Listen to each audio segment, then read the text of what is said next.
ಇದು ಅಯಸ್ಕಾಂತದ ತೂಗುವ ಎಲೆ.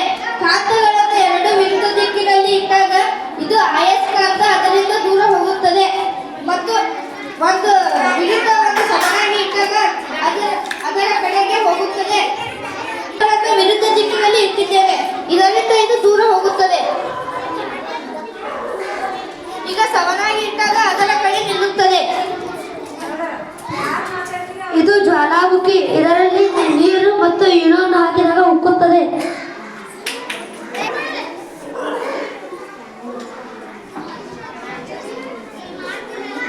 ಜ್ವಾಲಾಮುಖಿ ಎಲ್ಲಿ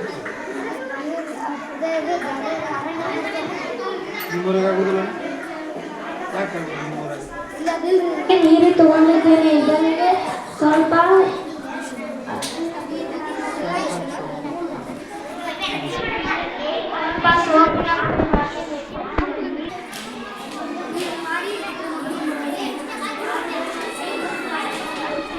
ಕೆಂಪೆಯ ಕಲರ್ ಆಗುತ್ತದೆ.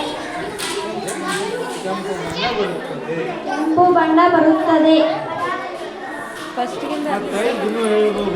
ನಾನು ಲೋಟದಲ್ಲಿ ನೀರನ್ನು ಹಾಕುತ್ತೇನೆ. ಬಿಳಿ ನೀರು. ಇದಕ್ಕೆ ಮೊಟ್ಟೆಯನ್ನು ಹಾಕುತ್ತೇನೆ. ಇದು ಮುಳುಗಿದ್ದು ನಿಮಗೆ ಕಾಣಿಸಲ್ವಾ? ಇನ್ನೊಂದು ಲೋಟಕ್ಕೆ ನೀರನ್ನು ಹಾಕಿ ಉಪ್ಪನ್ನು ಹಾಕುತ್ತೇನೆ. ಉಪ್ಪನ್ನು ಚೆನ್ನಾಗಿ ಮಿಕ್ಸ್ ಮಾಡಬೇಕು.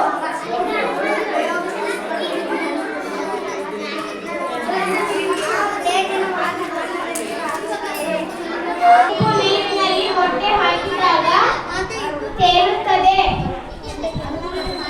ಮೊಟ್ಟೆ ತೇಲುತ್ತದೆ. ನಿಮಗೆ ಅವಶ್ಯಕತೆ ಇದೆ.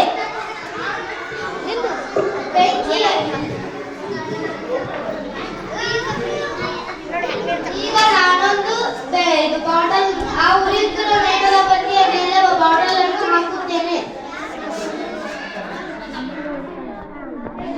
ಈ ಬೆಂಕಿ ಉರಿಯಲು ಕಾರಣ ಆಮ್ಲಜನಕ. ಆಮ್ಲಜನಕವು ಬಾಟಲ್ನಲ್ಲಿ ಖಾಲಿ ಆದಾಗ ನೀರು ತುಂಬುತ್ತದೆ. ಬಾಟಲ್ನಲ್ಲಿ ಬೆಂಕಿ ಹಚ್ಚಿ ಉರಿಯುವಾಗ ಆ ಬಾಟಲ್ನಲ್ಲಿರುವಂಥ ಆಮ್ಲಜನಕ ಖಾಲಿ ಆದಾಗ ಅದು ಖಾಲಿಯಾದ ಭಾಗದಷ್ಟು ನೀರನ್ನು ಒಳಗೆ